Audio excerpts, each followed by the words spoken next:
होते ते काही काळ भाजपमध्ये गेले, त्यांना पश्चाताप झाला, ते पुन्हा स्वग्रही परत आले. त्याचा एक मोठा मेळावा काल गोंदियाला होता.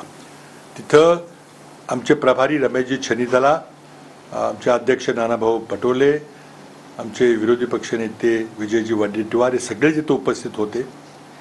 कार्यक्रमामध्ये आमची इतर गोष्टीवर पण चर्चा झाली.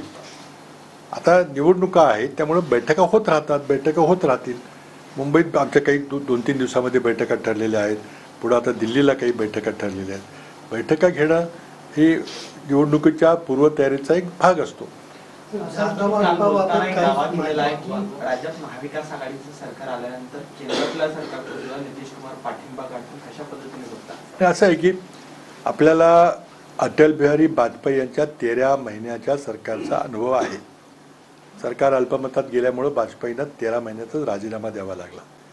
त्याचा पूर्वसंदर्भ देत मी म्हणालो होतो की हरियाणा आणि महाराष्ट्रातल्या निवडणुकीमध्ये विद्यमान भारतीय जनता पक्षाचा जर पराभव झाला तर देशातली हवा कुठल्या दिशेनं वाहते आहे हे चंद्रबाबू नायडू आणि नितीश कुमार पाहतील. आता मी पराभव झाला असं म्हटलं, पण पराभव निश्चितपणे होणार आहे हे आपल्याला सर्वांना माहिती आहे. आज हरियाणामध्ये एक छोटं राज्य असलं तरी दिल्लीच्या शेजारचं हिंदी हार्टलँडमधलं ते राज्य आहे. तिथं गेली 10 वर्ष भारतीय जनता पक्षाचं सरकार होतं.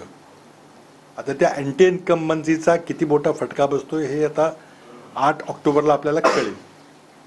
महाराष्ट्रामध्ये देखील जवळजवळ 10 वर्षाची अँटी इन्कम्बन्सी आहे. 2-2.5 वर्ष कोविडमुळं आमचं सरकार आलं तरी आम्हाला काही विशेष करता आलं नाही. कोविडची लढाई द्यावी लागली. म्हणजे हे सगळी अँटी इन्कम्बन्सी ही देवेंद्र फडणवीस, एकनाथ शिंदे आणि अजित पवार यांच्या सरकारच्या विरोधात आहे.